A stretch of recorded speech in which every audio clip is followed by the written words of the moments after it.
당시에 시날 왕 아므라벨과 엘라살 왕 아리옥과 엘람 왕 그돌라오멜과 고임 왕 비달이 소돔 왕 베라와 고모라 왕 비르사와 아드마 왕 시납과 스보임 왕 세메벨과 벨라 곧 소알 왕과 싸우니라. 이들이 다 시딤 골짜기 곧 지금의 염해에 모였더라. 이들이 12년 동안 그돌라오멜을 섬기다가 제13년에 배반한지라. 제14년에 그돌라오멜과 그와 함께한 왕들이 나와서 아스드롯 가르나임에서 르바 족속을, 함에서 수스 족속을, 사웨 기랴다임에서 엠 족속을 치고 호리 족속을 그 산 세일에서 쳐서 광야 근방 엘바란까지 이르렀으며, 그들이 돌이켜 엔미스밧 곧 가데스에 이르러 아말렉 족속의 온 땅과 하사 손담 아래 사는 아모리 족속을 친지라. 소돔 왕과 고모라 왕과 아드마 왕과 스보임 왕과 벨라 곧 소알 왕이 나와서 시딤 골짜기에서 그들과 전쟁을 하기 위하여 진을 쳤더니 엘람 왕 그돌라오멜과 고임 왕 비달과 시날 왕 아므라벨과 엘라살 왕 아리옥 네 왕이 곧 그 5 왕과 맞서니라. 시딤 골짜기에는 역청 구덩이가 많은지라. 소돔 왕과 고모라 왕이 달아날 때에 그들이 거기 빠지고 그 나머지는 산으로 도망하매 네 왕이 소돔과 고모라의 모든 재물과 양식을 빼앗아 가고 소돔에 거주하는 아브람의 조카 롯도 사로잡고 그 재물까지 노략하여 갔더라. 도망한 자가 와서 히브리 사람 아브람에게 알리니 그때 아브람이 아모리 족속 마므레의 상수리 숲을 근처에 거주하였더라. 마므레는 에스골의 형제요 또 아넬의 형제라.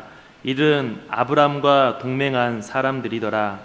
아브람이 그의 조카가 사로잡혔음을 듣고 집에서 길리고 훈련된 자 318명을 거느리고 단까지 쫓아가서 그와 그의 가신들이 나뉘어 밤에 그들을 쳐 부수고 다메섹 왼편 호바까지 쫓아가 모든 빼앗겼던 재물과 자기의 조카 롯과 그의 재물과 또 부녀와 친척을 다 찾아왔더라.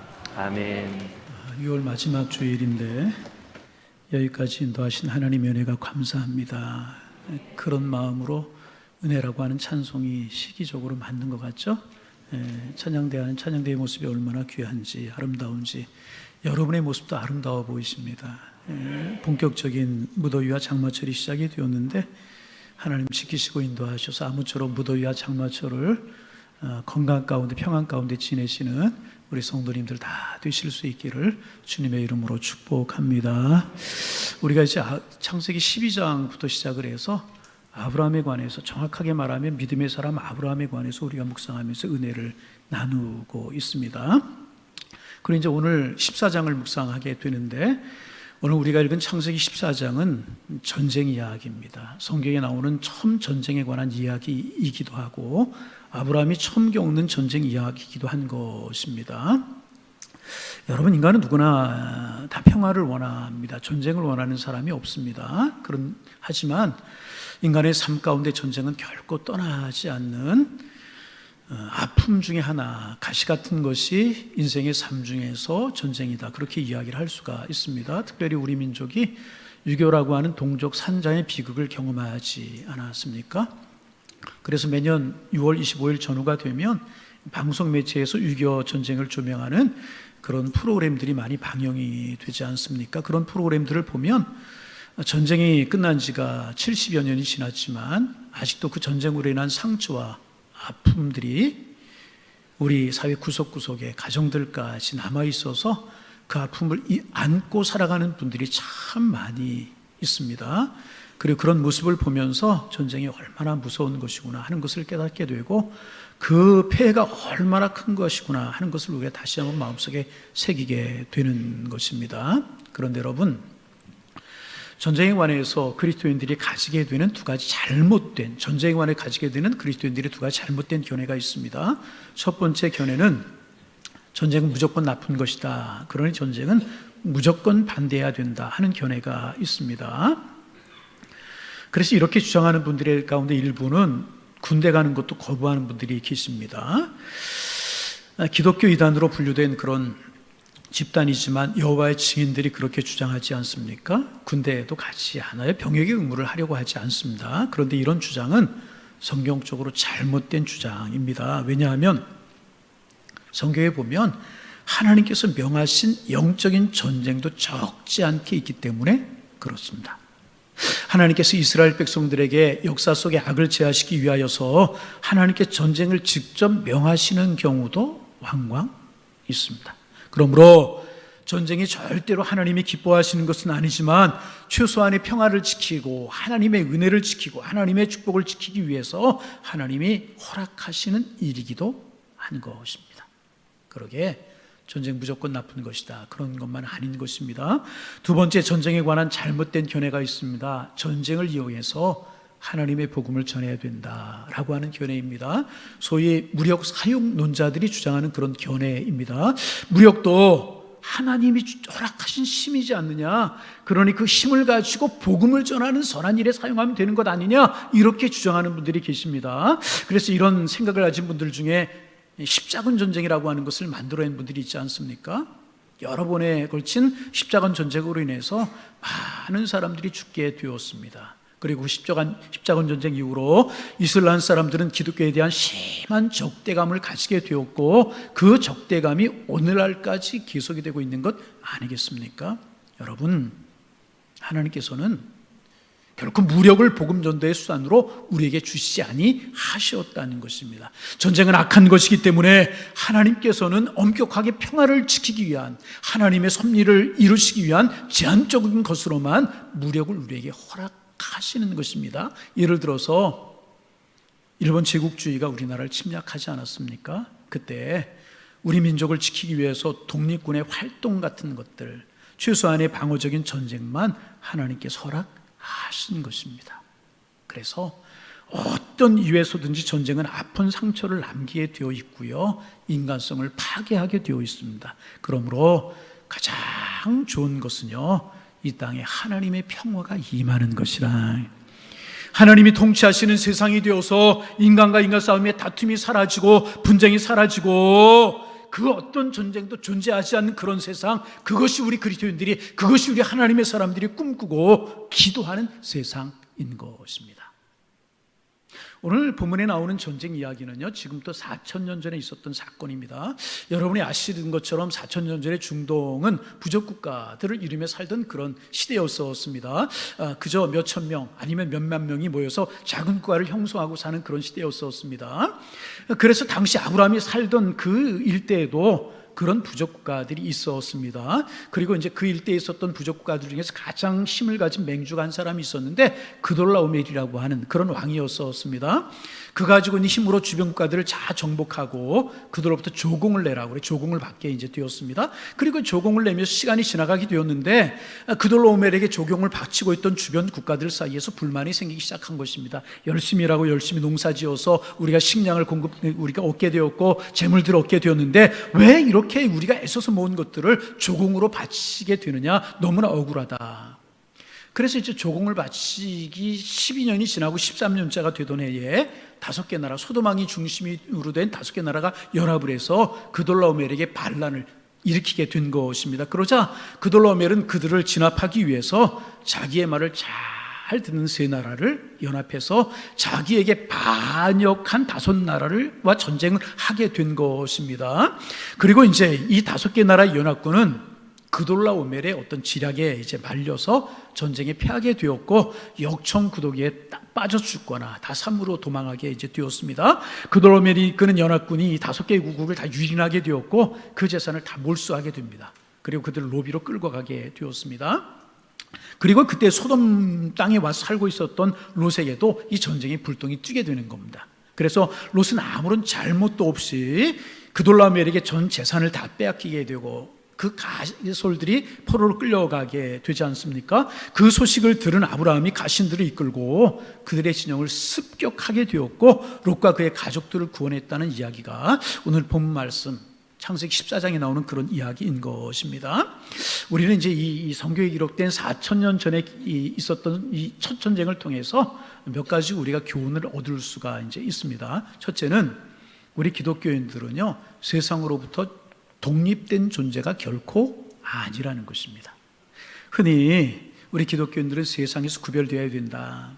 그래서 세상과는 높은 담을 쌓고 우리끼리 믿음 생활 잘하고 기도하고 예배드리면서 신령한 삶을 살면 된다.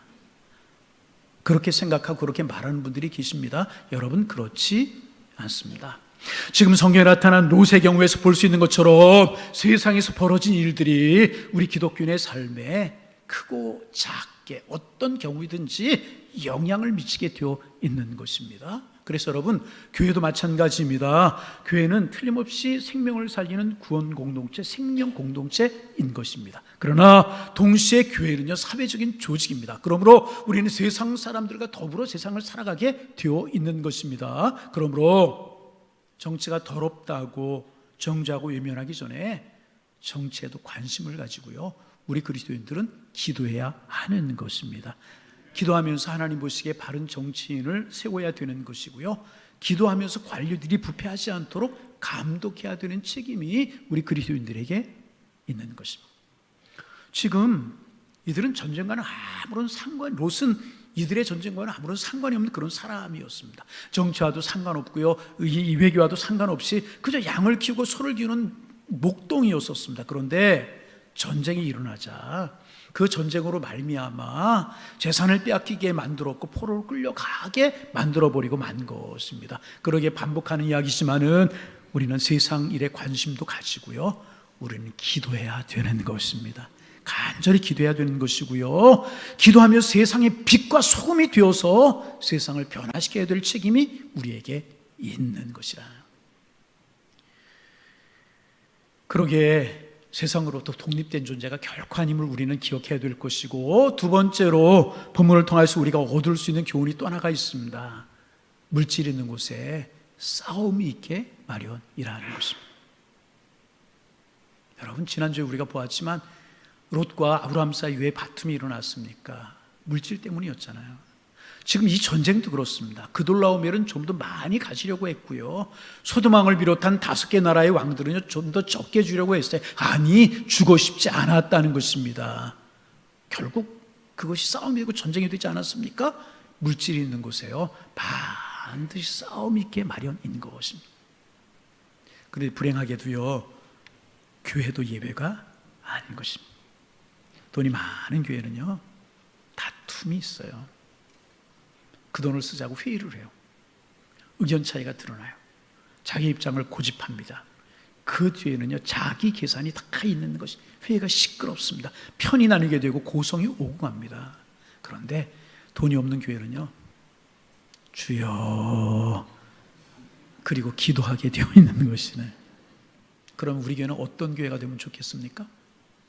우리 교회 어떤 교회 됐으면 좋겠어요? 저는요, 우리 교회가 돈은 많지만 기도가 넘치는 교회가 되기를 소망합니다. 그래야 선교 사역도 하고 어려운 이웃도 돕고, 그렇지 않겠습니까? 부유하지만 마음이 가난하면 되는 거예요. 그 가난한 마음 가지고 기도하면 되는 것이라는 거예요. 여러분, 우리가 기억해야 될 것은요, 하나님은 우리 하나님의 백성들이 가난하기를 원하지 아니하세요. 병약하기도 원하지 아니하세요. 하나님은 우리 하나님의 사람들이 건강하기를 원하고요, 하나님의 자녀들이 세상에 성공하기를 원하고요, 우리 하나님의 백성들이요, 물질적으로 부유하기를 원하십니다. 그런데 하나님은요, 우리가 겸손하고 가난한 마음으로 그 물질을 사용하기를 원하신다. 겸손하고 가난한 마음을 갖지 못한 채, 믿음을 갖지 못한 채 물질적인 부유만 가지게 되면 그것을 통해 싸움과 분쟁과 다툼이 생기고 전쟁이 생기게 되는 것이라. 지금 러시아와 우크라이나가 전쟁을 하고 있잖아요. 계속되고 있어요. 여러분, 이 전쟁이 속히 종식되도록 우리 기도할 수 있기를 원합니다. 전쟁의 이유를 여러 가지로 말할 수 있잖아요. 그렇지만 결국 뭐예요?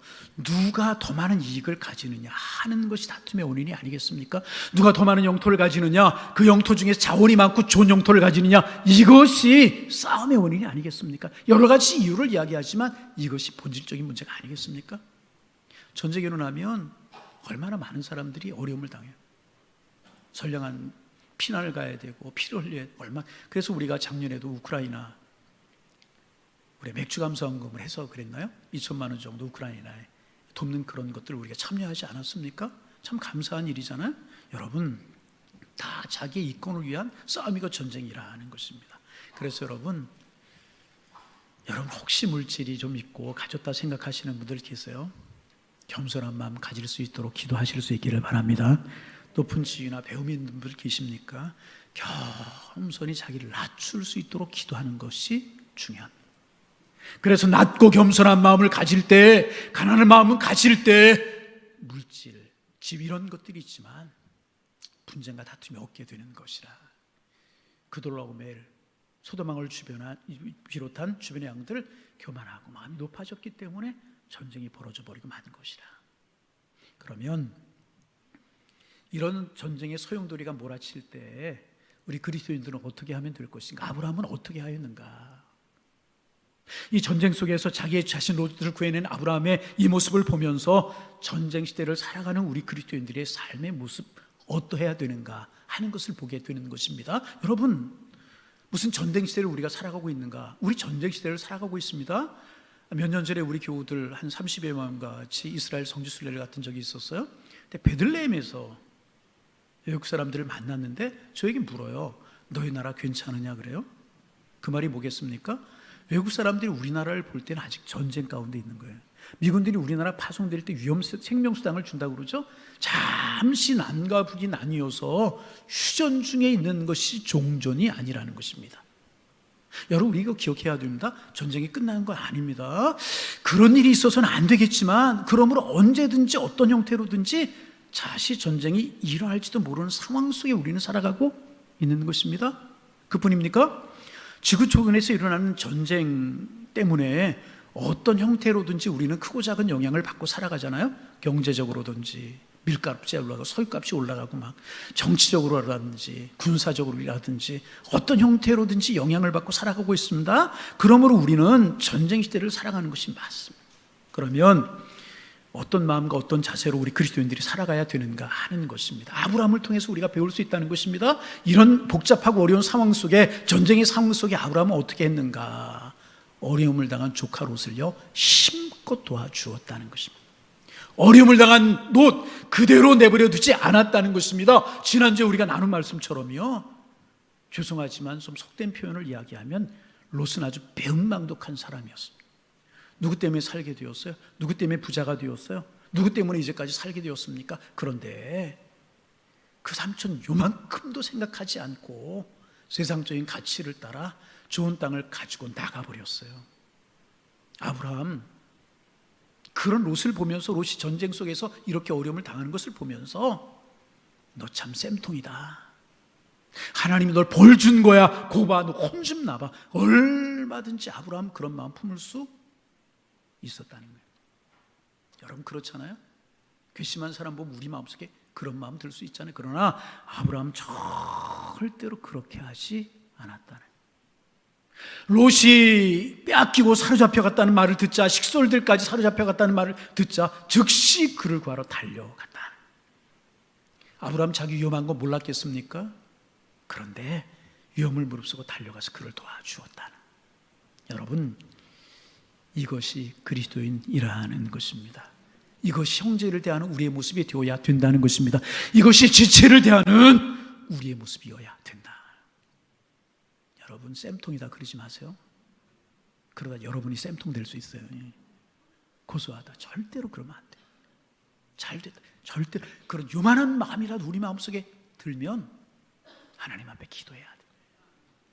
하나님, 저를 사랑하여 주옵소서. 그래요. 여러분, 우리가 함께 신앙생활하고 그러다 보면은요, 의견이 다를 수 있잖아요. 어떻게 의견이 똑같을 수가 있겠습니까? 다를 수 있어요. 의견 때문에 사소한 다툼이 일어날 수 있고 그것 때문에 아픔이 있을 수 있습니다. 그러나 여러분, 그럴지라도요, 그로 인해서 내 마음이 아플지라도 그가 병들어 힘들어하면 기도해주고 도와줘야 되는 것이고요, 배고파하면 나눠줘야 되는 것이고요, 자녀들이 돈이 없어 공부를 못하면요 도와주는 것, 그것이 옳은 것이고요, 그것이 그리스도인들의 삶이 되어야 되는 것이고, 그것이 바로 믿음이라는 것입니다. 여러분, 우리 꼭 그렇게 할 수 있는 하나님의 사람들 되기를 소망합니다. 롯이 되면 안 돼요. 아브라함이 되어야 해요. 여러분, 그런 넉넉한 마음, 믿음의 마음, 하나님의 마음을 품을 수 있고, 그래서 우리가 하는 것마다 하나님의 평안이 이루어질 수 있는 하나님의 사람들 되실 수 있기를 주님의 이름으로 축원합니다. 저는 뭐 미국을 그렇게 좋아하거나 미국을 예찬하는 예찬론자 결코 아닙니다. 미국이 우리나라에게 잘해준 일이 있잖아요. 6.25 때 미국이 우리나라를 정말 힘써서 도와주었어요. 여러분, 그 당시 미국 사람들 우리나라 코리아가 어디 있는지도 몰라. 그런데 그들은요 힘껏 우리를 도왔어요. 여러분 생각해 보세요. 지금 저 아프리카의 말라이나 콩고 이런 나라들 내전이 일어나 자기들까지 싸우고 치고받고 막 포탄이 터지고 총을 쏘고 그런다면 우리나라가 몇만 명씩 보내서 힘껏 그들을 도와주겠습니까? 별로 쉽지 않은 일일 거예요. 막 국론이 분열되고 파명하느냐 마느냐 막 그럴 거 아니겠습니까? 그런데 미국은요 우리나라 힘껏 도와주었다는, 구체적인 이야기 해볼까요? 국방부 자료를 보았더니요 한국전쟁에 16개의 나라들이 유엔군으로 동참을 하지 않았습니까? 그런데 그 유엔군이 우리나라의 전쟁에 동참을 했다가 참여를 했다가 4670명이 죽었대요. 젊은 사람들이 남의 나라에 와서 전쟁을 해서 4670명이 죽었어요. 그런데 그 4670명 가운데 미군인이 얼마나 죽었느냐? 36,940명이 죽었어요. 그러니까 16개 나라가 우리나라 전쟁을 도왔는데 그 중에서 전사자의 90%가 미군이었다니, 그만큼 열심히 우리를 위해서 싸워줬다는 이야기 아니겠습니까? 그런데 조금 자세히 들여다보면 그때 참전한 미군 중에서 그때 미군 현직 장성의 아들들이 142명이 우리나라 전쟁에 참여했다는 거예요.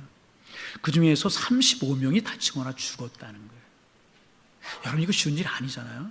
우리나라 고위 장관들이라든지 고위 장성들 중에 아들이 다른 나라 전쟁이 일어나면 거기 가서 피 흘리는 그런 일 쉽겠습니까? 결코 쉽지 않아요. 그런데 그 전쟁에 참여한 사람들 중에 어떤 사람들이 있었냐 하면 미국 대통령 아이젠하워의 아들 존 아이젠하워가 우리나라 전쟁에 참여했다. 대통령의 아들이 우리나라에 전쟁하러 왔어요. 쉬운 일입니까? 미 8군 워커 장군의 아들 샘 워커가 우리나라에 전쟁터에 왔다가 죽었다는 거예요. 유엔 총사령관 메가다 장군의 후임으로 온 클라크의 아들 빈 클라크가 우리나라 전쟁에 죽었고요. 워커 사령관 후임으로 온 벤 플리트라고 하는 8군 사령관의 아들인 지미 벤 플리트 중위도 전쟁에 죽었어요. 해리스 미군 일병 사단장의 해병 1사단장 아들 해리스 소령도 우리나라 전쟁에 죽었다는 거예요. 고위 장군의 아들들이 우리나라를 돕기 위해서 전쟁터에 참여했고 그러다가 전쟁을 하다 죽었. 여러분, 이것이 쉬운 일이겠습니까? 힘껏 우리를 도왔어요. 여러분, 그뿐입니까? 전후에 경제적으로도 얼마나 많이 도와주었습니까? 고아원, 학교 이런 거 세우고 물질적으로 얼마나 여러분 우리를 도왔습니까?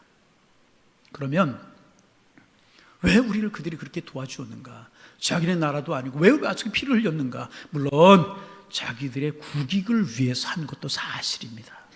자기들의 국익을 위해서. 그런데 여러분, 가만히 생각해 보세요. 그게 전부였겠습니까? 저는 아니라고 생각해요. 정치적인 목적이 있었던 것이 틀림은 사실이지만 그것뿐이 아니라 그들에게는 우리를 불쌍히 여기는 마음이 있었다고 생각해요. 그래서요, 희생을 치르면서 우리를 도와준 것이라고 생각. 여러분, 그때 그렇게 연합군이 오지 않고 미군이 오지 않고 그랬다면, 북한군에게 우리가 밀렸다면 지금 어떻게 되었겠어요? 이 나라가 어디 있으며 오늘 우리가 어떻게 이렇게 앉아서 편하게 예배를 드릴 수 있었겠습니까? 그러기에 그들의 도움을 잊어서는 안 된다고 저는 생각을 합니다. 때 어떨 때는요, 미국이 우리에게 늘 좋은 친구가 아니었잖아요. 때로 우리의 자존심을 상하게 한 적도 있고 우리를 무시한 적도 있고, 미국이요. 그렇잖아요. 우리를 기분 나쁘게 한 적이 틀림없이 있어요. 은근히 우리를 깔보기도 하고. 그러나 우리를 도와주었어요. 그렇게 긍휼히 여기는 마음 아니면 그렇게 그 고위직들의 자녀들이 우리나라에서 피를 흘릴 수가 있었겠습니까? 그러므로 우리는요, 고마운 마음을 가져야 해요. 목회라는 목사이기 때문에 정치를 하는 사람이 아니기 때문에 정치를 잘 모릅니다. 그래서 정적인 입장이 아니라 성경적인 입장을 이야기하는 것입니다. 저는 그들의 도움과 수고를 잊어서는 안 된다고 생각을 합니다. 감사한 마음 가지고 있고요, 우리도요 이런 마음으로 도울 수가 있으면 도와주고 베풀고 그래야 되는 것이라. 이게 하나님의 마음, 이게 믿음이기 때문에, 이게 그리스도인의 정신이기 때문에. 아브라함, 너 잘됐다 그렇게 욕심부리더니 고집부리더니 쌤통이다, 그러지 않았다. 내가 선택했으니 내가 알아서 해, 그러지 않았다네. 힘껏 아브라함은 롯을 도왔어요. 여러분, 이것이 믿음이고요, 이것이 그리스도인의 방법인 줄로 믿습니다. 우리 그리할 수 있어야 되는 거예요. 나에게 어려움을 준 사람일지라도, 나를 힘들게 하는 사람일지라도 그가 어려움에 빠졌다면 도울 수 있고 베풀 수 있는 그것이 하나님의 사람이라. 여러분, 하나님께서 우리에게 이런 마음 베풀어 주시기를 주님의 이름으로 축원합니다. 두 번째, 더 중요한 원리가 있어요. 아브라함은요, 믿음으로 그 전쟁에 참여했다는, 그리고 롯을 도왔다는. 그 당시 그돌라오멜의 연합군이 군사수가 얼마나 되었겠습니까? 네 나라의 연합군이었으니까 적어도 수천 명 되지 않았겠어요? 많이 보면 수만 명도 되었을지도 모르겠어요. 그런데 아브라함이 이끌고 나갔던 군사는 몇 명이? 고작 318명. 수천 명 대 318명. 이거 여러분 싸움이 되는 것입니까? 잽도 안 되는 그런 싸움입니다. 그리고 이 아브라함이 데리고 났던 이 군사들은요, 정식 군인들이 아니었고요, 가신들이었었어요. 쉽게 말하면 막대기 들고 낫 들고 그리고 전쟁터에 나간 것입니다. 상대방은 수천 수만의 정예군이에요. 5개 나라 연합군을 물리친 사기충천한 군대였었습니다. 318명이 작대기 들고 호미 들고 낫 들고 나간 거예요. 이게 싸움이 되겠습니까? 말도 안 되는 싸움이었다는 것입니다. 그런데 아브라함은 그 가신들을 이끌고 나가서 롯을 정성을 다해 도왔다는 거예요. 왜? 그것이 옳은 일이고 그것이 하나님의 뜻이라고 생각을 했기 때문에. 다시 말하면 믿음으로 그는 행했다는 것입니다. 전쟁의 승패는 하나님께 있다. 이 믿음으로 아브라함은 달려나가서 롯을 돕고 롯을 구출할 수가 있었다는 것입니다.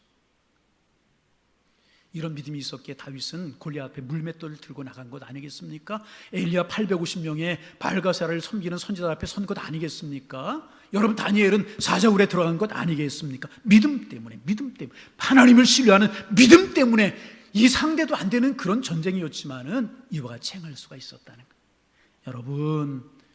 여러분 믿음의 사람 되실 수 있기를 주님의 이름으로 축원합니다. 그리고 결국 하나님께서 아브라함을 지켜주셨잖아요. 이게 말도 안 되는 전쟁에 이기게 하셨잖아요. 오래전에 교포사회에서 있었던, 그래서 이제 그 지역 신문에 실렸던 그런 사건이 하나가 있었습니다. 장 집사님이라고 하는 분이 계시는데요, 이분이 사냥이 취미였다는 거예요. 사냥이 취미였다고 그러니까 별 반응이 없어요. 사냥 뭔지 모르세요? 사냥이 취미였었는데 틈만 나면 이분이 사냥을 하러 다녔다고 그래요. 그래서 이분이 겨울에 사냥을 갔다가 호랑이를 잡았대요. 반응이 없어서 호랭이를 잡았대요. 호랭이를 잡았대요. 근데 이분이 호랑이를 잡은 그 이야기가 참 재미납니다. 이제 사냥을 갈 때마다 이 장집사님이 사냥개 2마리를 데리고 다녔다는 거예요. 그래서 눈이 많이 쌓이는 어느 겨울날 스노우카를 이제 몰고 깊은 산속으로 개 2마리를 데리고 사냥을 이제 갔답니다. 그 깊은 산속에 들어가서 사냥개 2마리를 풀어놨대요. 그러자 풀어놓자마자 이 개 2마리가 미친 듯이 쏜살같이 어디로 뛰어가더라는 것입니다. 그리고 조금 있더니 막 짖는 소리가 나고 막 싸움을 하는 소리가 들리더라는 것입니다. 그래서 이제 총을 들고 막 급히 달려가서 보니까 깜짝 놀랄 만한 일이 벌어졌는데, 호랑이 한 마리가 개 2마리에게 쫓겨서 나무 위로 올라가 있더라는 거예요. 안 웃는 분들이 이게 무슨 말인지 모르는 모양이에요. 누가? 개들이 나무 위로 도망간 게 아니고 호랑이가 개 2마리에 쫓겨서 나무 위로 올라가 있더라는 거예요. 너무나 어처구니 없는 일이 벌어진 거 아니겠습니까? 그 개가 진짜 개인지 모르겠는데 하여튼 황당한 일이 벌어진 거지. 제가 그 얘기를 들으면서 아마 그 개 2마리가 진돗개가 아니었을까 그런 생각을 이제 해보게 되는데, 너무나 황당한 일이 벌어져서 놀랬지만 가만히 두면 상황이 어떻게 전개될지 모르니까 총을 쏴가지고 호랑이를 이제 잡았답니다. 호랑이를 잡았잖아요. 깜짝 놀랄 만한 일이 생겼잖아요. 그래서 그 지역 지방신문에 이 기사가 났던 적이 있다고 이제 그래요. 그런데 동물학자들의 말에 의하면 드문 일이기는 하지만 있을 수 있는 일이라는 거예요. 왜냐하면 짐승 중에서 가장 주인을 신뢰하는 짐승이 개래요. 신뢰할 뿐만 아니라 가장 충성심이 강한 동물이 개랍니다. 강아지란.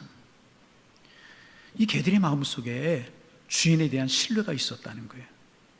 주인에 대한 충성심이 있었다는 거예요. 가보니까 호랑이가 있는 거예요. 짖고 그러면서 달려드는 거예요. 조금 있으면 우리 주인은 반드시 온다. 우리 주인이 오면 너는 죽을 거야. 말은 못하지만 호랑이 마음속에 이런 마음이 있었다는 거예요. 그리고 호랑이는 못 들었지만 개들은 뒤에서 따라오는 주인의 발자국 소리를 들었다는 거예요. 그 주인의 채취를 맡았다는 거예요. 이제 조금만 있으면 우리 주인이 와서 너를 총으로 쏠 것이라고 확신이 개들의 마음속에 있었다는 것입니다. 그래서 막 그냥 달려드니까 호랑이가 순간적으로 당황을 하고 뒷걸음을 치다가 나무 위로 올라가는 거예요. 이야기를 보면서 무슨 생각이 들냐면 개같이 믿어야 되겠구나. 좀 말이 좀 이상하죠, 그죠? 말이 좀 이상하지만 개와 같이 믿어야 되겠구나. 아브라함, 이 일이 하나님이 원하시는 일이고 이 일이 선한 일이고 이 일이 옳은 일이라고 하는 확신이 생기고 믿음이 생기자 지체하지 않았다. 싸움이 되지 않는 싸움이지만 가신 318명을 거느리고 그돌라오멜의 연합군을 공격해서 물리치고 승리를 거두고 롯을 구해내게 되었다는 것입니다. 좌우 살피고 계산기 눌려보고 착 재보고 내 마음에 맞으면 하고 그렇지 않으면 하지 않는 것. 믿음이 아니라 여러분 이것은요 거래인 것입니다. 무모한 일이고 계산이 안 나오는 일이지만 하나님 나와 함께 하신다. 이것은 하나님이 원하시는 일이다. 행하는 사람 하나님이 책임져 주시고 하나님이 붙들어 주실 줄로 믿습니다. 그 믿음으로 나아가서 그돌라오멜의 연합군을 물리치고요 가족들을 구원해냈어요. 하나님께서 이 믿음 우리에게 주시기를 소망합니다. 근데 이 말씀에 얽힌 재미나는 일화가 하나가 있습니다. 보면 10절 말씀에 보면 시딤 골짜기에는 역청구덩이가 많은지라 소돔왕과 고모라 왕이 달아날 때 그들이 거기 빠지고 그 나머지는 삼으로 도망했다 이렇게 되어 있는데요. 지금 이제 우리는 석유를 주 에너지로 쓰고 있잖아요. 그 석유가 없으면 안 될 정도로 주 에너지로 그렇게 쓰고 있어요. 그런데 이 석유가 주 에너지가 된 것은 얼마 되지 않아요. 그 전까지는 석탄 이런 것들이 주 에너지가 되다가 산업혁명 이후부터 주 에너지가 서서히 바뀌기 시작해서 20세기 중반이 넘어서면서 석유가 주 에너지가 이제 되게 된 것입니다. 그런데 지금은 장비가 좋아서 어디에 석유가 매장되었는지 정밀하게 조사를 하고 검토를 하고 시추멍을 넣고 그래서 원유를 끌어올려요. 우리나라도 지금 뭐 석유가 매장되어 있다. 확률이 20%다. 그래서 5천억을 투자해서 먼저 이제 뭐 이런 이야기들이 지금 있어요. 참 좀 석유가 좀 터졌으면 좋겠어요. 하나님의 은혜로. 여러분 싫어요? 왜 아멘을 안 해요? 좀 터졌으면 좋겠어요. 아멘한 분들만 복 받을지어다. 할렐루야. 좀 더우니까. 100년 전 지금부터 그러니까 20세기 초만 해도요 원유가 매장되었는지 아는지 아는 방법이 없었다고 그래요. 그래서 오일 사업이 굉장히 큰 석유 사업이 굉장히 큰 도박이었다고 그러죠. 거기에 석유가 있을 것이다 그래서 인력과 장비를 투자해서 원유가 나오면 대박이 터지는 것이지만 그렇지 않으면 회다가 부도에 기초하는 그런 일들이 왕왕 있었다고 이제 그래요. 그래서 이제 뭐 그 당시 정유회사들이 눈에 불을 켜고 어디에 원유가 매장되어 있을까 막 그리고 이제 조사하고 막 그랬는데 그 중에 아메리카 스탠다드 오일 컴퍼니라고 하는 석유 회사가 있었는데 회장이 여러분 잘 아시는 록펠러였다고 그래요. 이 록펠러가 성경을 보다 오늘 본문을 보았다고 10절을 보았다고 그래. 시딤 골짜기에는 역청구덩이가 많은지라. 시딤 구덩이에는 역청구덩이가 많은지라. 무릎을 딱 치면서 이 말씀을 보는 순간에 그렇구나 소리를 질렀다고 그래요. 역청구덩이는 영어 성경에 보면 타르피트라고 되어 있습니다. 타르가 있는 구덩이, 타르 연못 그런 뜻이잖아요. 타르가 여기 뭔지 아시잖아요. 저 뒤에 있는 아스팔트 재료가 되는 거잖아요. 근데 이 타르도 원유로부터 축출해내는 것 여러분 아시잖아요. 이 사장이 회장이 시딤 골짜기에 역청구덩이가 많은 이 말씀을 보고 역통구덩이, 석유구덩이일 가능성이 높다. 그 지도를 꺼내서 연구하고 또 연구해서 시트림 골짜기를 찾아냈다는, 거기에 장비와 인력을 투자해서 그 회사가 큰 유전을 발견해서요 세계적인 유전 회사가 되었다는 거예요. 정리 좀 해볼까요? 믿음의 눈을 가지고 성경을 보면 큰 부자가 된다. 부자 된다니까 또 크게 아멘 하시네. 그렇습니까? 믿음을 이야기하고 있는 거예요. 믿음 없는 사람 같으면, 성경을 믿지 않는 사람 같으면 역청구동이 아이 그런 게 있나 보시, 그러고 넘어갈 거예요. 에이 그 성경에 나오는 이야기지, 4,000년 전에 있었던 이야기인데 지금 어떻게 역청구덩이를 찾아, 그게 성경에 나올 거는 뭐 있나? 그리고 지나버릴 수 있었다는 거예요. 그런데 록펠러에게 믿음이 있었기 때문에 군사들이 빠져 죽을 정도로 역청구덩이 컸다, 그 말씀을 지나쳐버리지 아니하고 말씀을 또 투자해서 어마어마한 이익을 얻게 되었다는 것입니다. 여러분, 믿음으로 성경을 부자가 된다, 그런 것보다도 여러분 믿음 가지면 하나님 우리를 책임져 주신다는 거예요. 아브라함처럼 큰 승리를 주시고 이런 축복을 우리에게 주신다는 것입니다. 말씀을 정리합니다. 하나님께서 우리 모두의 마음에 늘 가난한 마음을 주시고 겸손한 마음 주시기를 소망합니다. 그리고 그 마음 가지고 빛과 소금으로 살아가는 거예요. 그러면 다툼과 분쟁이 없어지고 하나님의 나라가 이루어질 것이라. 우리 기도 제목 가지고 기도해야 될 것입니다. 뿐만 아니라 아브라함처럼 사랑의 마음을 품고 믿음으로 행할 때, 믿음으로 살아갈 때 하나님 우리를 축복의 주인공들로, 다른 사람을 살리는 사람들로 우리를 세워 주실 것이라. 믿음과 겸손과 사랑의 마음, 우리의 마음이 되어서 축복의 주인공들로, 선한 영향을 끼치는 하나님의 사람들로 살아가시는 우리 양일의 성도님들이 다 되실 수 있기를 주님의 이름으로 축원합니다. 축원합니다. 하나님, 어려운 세대를 살아가는 저희들에게 겸손한 마음 주시고 사랑의 마음을 허락하여 주옵소서. 무엇보다 믿음 허락하여 주시어서 우리가 보는 것마다 하나님의 평안이 이루어지고 하나님의 축복이 이루어질 수 있도록 인도하여 주시어서 사람을 살리고 사람을 세우고 하나님의 축복의 통로로 살아가는 저희들 다 될 수 있도록 은혜를 도하여 주옵소서. 주님, 믿음 주시고 사랑의 마음 주시고 겸손한 마음을 허락하여 주옵소서. 예수님의 이름으로 기도하옵나이다. 아멘.